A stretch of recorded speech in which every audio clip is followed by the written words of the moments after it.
Hi hello ನಮಸ್ಕಾರ. ಎಲ್ಲರೂ ಹೇಗಿದ್ದೀರಾ? ಐ ಹೋಪ್ ಎಲ್ಲರೂ ಚೆನ್ನಾಗಿದ್ದೀರಾ ಅಂತ ಭಾವಿಸ್ತೀನಿ.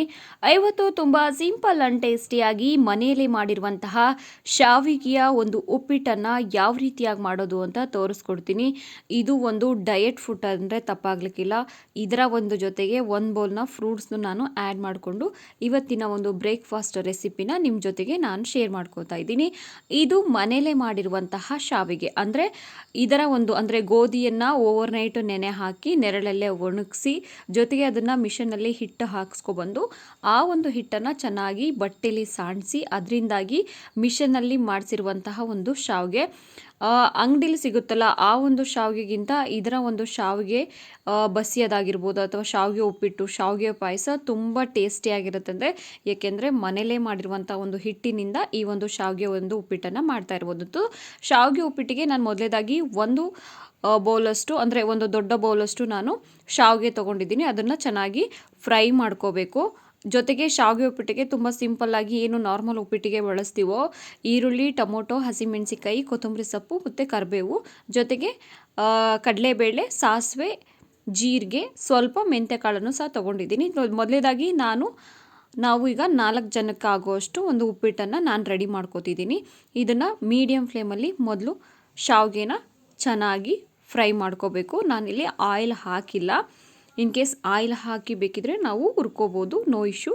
ಬಟ್ ನಾನು ಯಾವುದೇ ರೀತಿಯಾಗಿ ಆಯಿಲನ್ನು ಬಳಸದೆ ಚೆನ್ನಾಗಿ ಮೀಡಿಯಮ್ ಫ್ಲೇಮಲ್ಲಿ ಹುರ್ಕೋಬೇಕು. ಏಕೆಂದರೆ ತುಂಬ ಟೇಸ್ಟಿಯಾಗಿ ಬರುವಂತಹ ಒಂದು ಫುಡ್ ಅಂದರೆ ತಪ್ಪಾಗಲಿಕ್ಕಿಲ್ಲ. ಇದನ್ನು ನಾವು ಏನು ಡಯಟ್ ಫುಡ್ಡಾಗೂ ಸಹ ಕನ್ಸಿಡರ್ ಮಾಡ್ಬೋದು. ಏಕೆಂದರೆ ತುಂಬ ಹೆಲ್ತಿ. ಮನೆಯಲ್ಲಿ ಮಾಡಿಸಿರುವಂಥ ಒಂದು ಹಿಟ್ಟಿನಿಂದ ತಯಾರಾಗಿರುವಂತಹ ಒಂದು ಶಾವಿಗೆ. ಈ ಒಂದು ಶಾವಿಗೆನ ತುಂಬ ದಿನವೂ ನಾವು ಸ್ಟೋರೇಜ್ ಮಾಡಿ ಇಡ್ಬೋದು. ಸುಮಾರು ನಾವು ವರ್ಷಕ್ಕಾಗೋಷ್ಟು ಶಾವಿಗೆನ ಬೇಸಿಗೆ ಕಾಲದಲ್ಲೇ ಅಮ್ಮ ಮಾಡಿ ಇಡ್ತಾರೆ. ನಾವು ಅಮ್ಮನ ಹತ್ರನೇ ನಾನು ಯೂಶ್ವಲಿ ನಮಗೂ ಬೇಕು ಅಂತ ಹೇಳಿ ಮಾಡಿಸ್ಕೋತೀವಿ. ಸೊ ಈ ಒಂದು ಶಾವಿಗೆ ತುಂಬ ಚೆನ್ನಾಗಾಗುತ್ತೆ. ಉಪ್ಪಿಟ್ಟು ಆಗಿರ್ಬೋದು, ಶಾವಿಗೆ ಬಸಿತಾರೆ. ನಾವು ಯುಗಾದಿ ಹಬ್ಬದ ಸಂದರ್ಭದಲ್ಲಿ ಶಾವಿಗೆನ ಬಸಿತಾರೆ. ಆ ಒಂದು ಶಾವಿಗೆಗೆ ಏನು ಬೆಲ್ಲದ ಹಾಲು ಮತ್ತು ಒಂದು ಪುಡಿ ಮಾಡ್ತಾರೆ ಅಮ್ಮ. ಅದು ಮಾತ್ರ ತುಂಬ ಟೇಸ್ಟಿಯಾಗಿರುತ್ತೆ. ಅದನ್ನು ಬಾಣಂತನ ಟೈಮಲ್ಲೂ ಸಹ ಹೆಣ್ಮಕ್ಳಿಗೆ ಕೊಡ್ತಾರೆ. ಋತುಮತಿ ಆದಾಗಲೂ ಸಹ ಹೆಣ್ಮಕ್ಳಿಗೆ ಕೊಡ್ತಾರೆ. ಆ ಒಂದು ಶಾವಿಗೆ ಬಸ್ತಿರೋ ವಿಡಿಯೋನು ಸಹ ನಾನು ನೆಕ್ಸ್ಟು ಅಪ್ಲೋಡ್ ಮಾಡ್ತೀನಿ. ಇವತ್ತು ಈ ಉಪ್ಪಿಟ್ಟನ್ನು ಯಾವ ರೀತಿಯಾಗಿ ಮಾಡೋದು ಅಂತ ತೋರಿಸ್ಕೊಡ್ತೀನಿ. ಮೊದಲೇದಾಗಿ ನಾವು ಈಗಾಗಲೇ ಶಾವಿಗೆನ ಹುರ್ಕೊಂಡಿದ್ದೀವಿ. ಈಗ ಸ್ವಲ್ಪ ಎಣ್ಣೆ, 2 ಸೌಟ ಆಗೋಷ್ಟು ಎಣ್ಣೆ, ಕಡಲೆಬೇಳೆ, ಸಾಸಿವೆ, ಜೀರಿಗೆನ ತೊಗೊಂಡಿದ್ದೀನಿ. ಇದನ್ನು ಮೀಡಿಯಮ್ ಫ್ಲೇಮಲ್ಲಿ ಚೆನ್ನಾಗಿ ಫ್ರೈ ಮಾಡ್ಕೋಬೇಕು.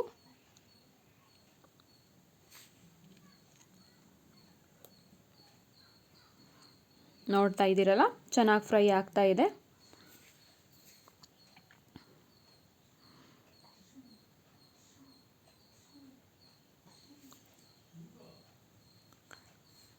ಕಡಲೆಬೇಳೆ ಏನು ಫ್ರೈ ಆಗ್ತಾ ಇದೆ. ನಾನಿವಾಗ 5 ಹಸಿಮೆಣಸಿಕಾಯಿ ಕಟ್ ಮಾಡ್ಕೊಂಡಿದ್ದೀನಿ. ಆ 5 ಹಸಿಮೆಣಸಿಕಾಯಿ ಜೊತೆಗೆ ಕರಿಬೇವನ್ನು ಸಹ ಫ್ರೈ ಮಾಡ್ಕೋಬೇಕು. ಕರಿಬೇವು ಮತ್ತು ಹಸಿಮೆಣಸಿಕಾಯಿ ಚೆನ್ನಾಗಿ ಫ್ರೈ ಆದಷ್ಟು ಉಪ್ಪಿಟ್ಟು ಸಹ ತುಂಬ ಟೇಸ್ಟಿಯಾಗಿರುತ್ತೆ.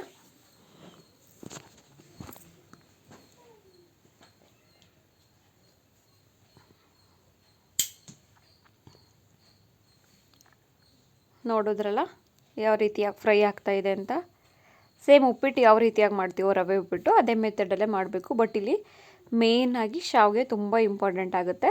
ಸೊ ಅದು ತುಂಬ ಹೆಲ್ತಿ ಶಾವಿಗೆ, ತುಂಬ ಆರೋಗ್ಯಕ್ಕೂ ಸಹ ತುಂಬ ಒಳ್ಳೆಯದು. ಹೇಳಿದ್ನಲ್ಲ ಡಯಟ್ ಫುಡ್ ಅಂತ. ನಾವೆಷ್ಟೇ ಉಪ್ಪಿಟ್ಟು ತಿಂದ್ರೂ ಸಹ ನಮಗೆ ಹೆಲ್ತಿಗೆ ತುಂಬ ಬೆನಿಫಿಟ್ ಇದೆ.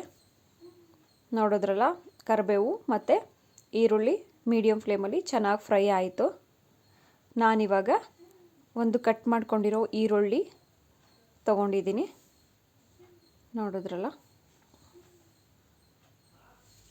ಚೆನ್ನಾಗಿ ಫ್ರೈ ಆಗಬೇಕು. ಜೊತೆಗೆ ಕಟ್ ಚಿಕ್ಕದಾಗಿ ಕಟ್ ಮಾಡಿರುವಂತಹ ಟೊಮೊಟೊನೂ ಸಹ ಆ್ಯಡ್ ಮಾಡ್ತಾಯಿದ್ದೀನಿ. ಮೀಡಿಯಮ್ ಫ್ಲೇಮಲ್ಲಿ ಚೆನ್ನಾಗಿ ನಾವು ಫ್ರೈ ಮಾಡ್ಕೋಬೇಕು.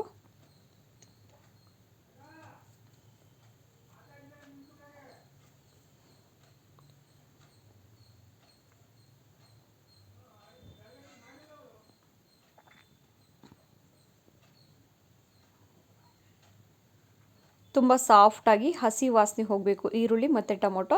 ಹಾಗೆ ನಾವು ಚೆನ್ನಾಗಿ ಎಣ್ಣೆಯಲ್ಲಿ ಫ್ರೈ ಮಾಡಬೇಕು.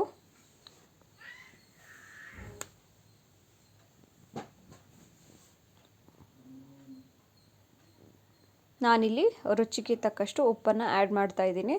ಈ ಉಪ್ಪನ್ನು ಆ್ಯಡ್ ಮಾಡೋದು ತುಂಬ ಒಳ್ಳೆಯದು ಯಾಕೆಂದರೆ ಈ ಟೈಮಲ್ಲಿ, ಏಕೆಂದರೆ ಈರುಳ್ಳಿ ಮತ್ತು ಟೊಮೊಟೊ ಚೆನ್ನಾಗಿ ಬೇಗ ಫ್ರೈ ಆಗಿಬಿಡುತ್ತೆ, ತುಂಬ ಸಾಫ್ಟಾಗಿ. ನಾನಿಲ್ಲಿ ರುಚಿಗೆ ತಕ್ಕಷ್ಟು ಉಪ್ಪನ್ನು ಆ್ಯಡ್ ಮಾಡಿದ್ದೀನಿ. ಉಪ್ಪನ್ನು ಆ್ಯಡ್ ಮಾಡಿದ ನಂತರ ಚೆನ್ನಾಗಿ ಫ್ರೈ ಮಾಡಬೇಕು, ಬೇಗ ಸ್ಮ್ಯಾಶ್ ಆಗಿಬಿಡುತ್ತೆ. ಈರುಳ್ಳಿ ಮತ್ತು ಟೊಮೊಟೊ ತುಂಬ ಸಾಫ್ಟಾಗಿ ಫ್ರೈ ಆಗುತ್ತೆ. ಸೊ ಅದಕ್ಕೋಸ್ಕರ ಮಧ್ಯದಲ್ಲೇ ನಾನು ಉಪ್ಪನ್ನು ಆ್ಯಡ್ ಮಾಡಿರ್ತೀನಿ. ಈರುಳ್ಳಿ ಮತ್ತು ಟೊಮೊಟೊ ತುಂಬ ಸಾಫ್ಟಾಗಿ ಸ್ಮ್ಯಾಶ್ ಅಂದರೆ ಕಂದಿದ್ರೇ ತುಂಬ ಚೆನ್ನಾಗಿರುತ್ತೆ ಉಪ್ಪಿಟ್ಟು, ತುಂಬ ಟೇಸ್ಟಿಯಾಗಿರುತ್ತೆ. ನೋಡಿದ್ರಲ್ಲ ಯಾವ ರೀತಿಯಾಗಿ ಸಾಫ್ಟಾಗಿ ಚೆನ್ನಾಗಿ ಫ್ರೈ ಆಯಿತು ಅಂತ.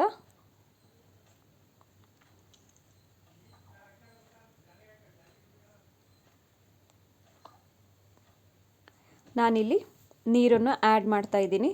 ಅಳತೆಗೆ ತಕ್ಕಷ್ಟು ನೀರನ್ನು ತಗೋಬೇಕು. ಇದನ್ನಂತೂ ನನ್ನ ಮಕ್ಕಳು ತುಂಬ ಇಷ್ಟಪಟ್ಟು ತಿಂತಾರೆ. ಇದು ಬಿಸಿ ಬಿಸಿಯಾಗಿ ಉಪ್ಪಿಟ್ಟು ತಿಂತಾಯಿದ್ರು ತುಂಬ ಟೇಸ್ಟಿಯಾಗಿರುತ್ತೆ. ಸೊ ನೋಡಿದ್ರಲ್ಲ, ನೀರು ಚೆನ್ನಾಗಿ ಕುದೀತಾ ಇದೆ.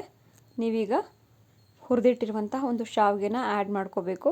2 ಥರ ಶಾವಿಗೆ ಉಪ್ಪಿಟ್ಟನ್ನು ನಾನು ಮಾಡ್ತೀನಿ. ಒಂದು ಶಾವಿಗೆ ಫುಲ್ ಬಸ್ದುಬಿಟ್ಟು ಅದನ್ನು ನಾರ್ಮಲ್ ಚಿತ್ರಾನ್ನ ಥರ ಒಗ್ಗರಣೆ ಮಾಡಿ ಅದನ್ನು ಸಹ ಆ್ಯಡ್ ಮಾಡಿ ಮಾಡ್ತೀನಿ. ಅದು ಸಹ ತುಂಬ ಚೆನ್ನಾಗಿರುತ್ತೆ. ಅದಕ್ಕೆ ಚಟ್ನಿ ಕಾಂಬಿನೇಷನ್ ಆಗಿರಬೇಕು. ಬಟ್ ಈ ಥರ ಡೈರೆಕ್ಟಾಗಿ ಎಲ್ಲದನ್ನು ಸಹ ನಾರ್ಮಲ್ ಉಪ್ಪಿಟ್ಟು ಮಾಡ್ತೀವಲ್ಲ, ಆ ಥರ ಉಪ್ಪಿಟ್ಟು ಮಾಡೋದ್ರಿಂದ ಇದಕ್ಕೆ ಯಾವುದೇ ರೀತಿ ಚಟ್ನಿ ಬೇಡ. ಸೊ ಇದನ್ನು ಡೈರೆಕ್ಟಾಗಿ ನೀರು ಕುದ್ದ ತಕ್ಷಣ ನಾವು ಶಾವಿಗೆನ ಆ್ಯಡ್ ಮಾಡಿ ಮೀಡಿಯಮ್ ಫ್ಲೇಮಲ್ಲಿ ಇಟ್ಟು ಸ್ವಲ್ಪ ಕ್ಲೋಸ್ ಮಾಡಿಬಿಡಬೇಕು. ಚೆನ್ನಾಗಿ ಬೇಯುತ್ತೆ, ತುಂಬ ಬೇಗ ಬೆಂದ್ಬಿಡುತ್ತೆ. ನೋಡಿದ್ರಲ್ಲ ಯಾವ ರೀತಿಯಾಗಿ ಶಾವಿಗೆ ಚೆನ್ನಾಗಿ ಕುದೀತಾ ಇದೆ ಅಂತ. ನೋಡಿ, ಫೈನಲಿ ಶಾವಿಗೆ ಚೆನ್ನಾಗಿ ಬೇಯ್ತಾ ಇದೆ. ಗೊತ್ತಾಗ್ಬಿಡುತ್ತೆ ನಿಮಗೆ ಶಾವಿಗೆ ಉಪ್ಪಿಟ್ಟು ಇದನ್ನು ಯಾವ ಮೆಥಡಲ್ಲಿ ಮಾಡ್ತಾ ಇದ್ದಾರೆ ಅನ್ನೋದಂತ. ನಾನು ತುಂಬ ಸಿಂಪಲಾಗಿ ಹೇಳ್ತಾ ಹೋಗ್ತಿದ್ದೀನಿ. ಸೊ ನಿಮಗೂ ಸಹ ಒಮ್ಮೆ ಟ್ರೈ ಮಾಡ್ಬೋದು, ಅಷ್ಟು ಚೆನ್ನಾಗಿ ಬರುತ್ತೆ ಶಾವಿಗೆ ಉಪ್ಪಿಟ್ಟು. ಫೈನಲ್ ಟಚಪ್ ಆಗಿ ನಾನು ಕೊತ್ತಂಬರಿ ಸೊಪ್ಪನ್ನ ಆ್ಯಡ್ ಮಾಡ್ತಾಯಿದ್ದೀನಿ.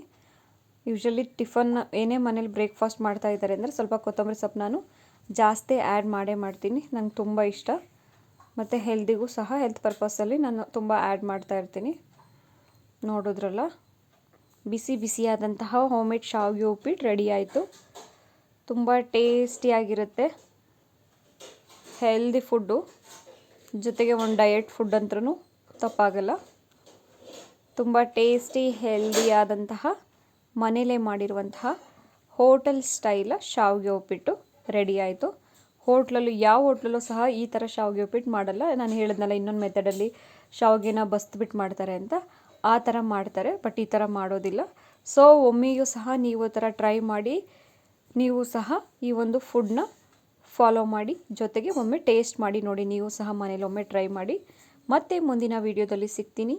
ಧನ್ಯವಾದಗಳು.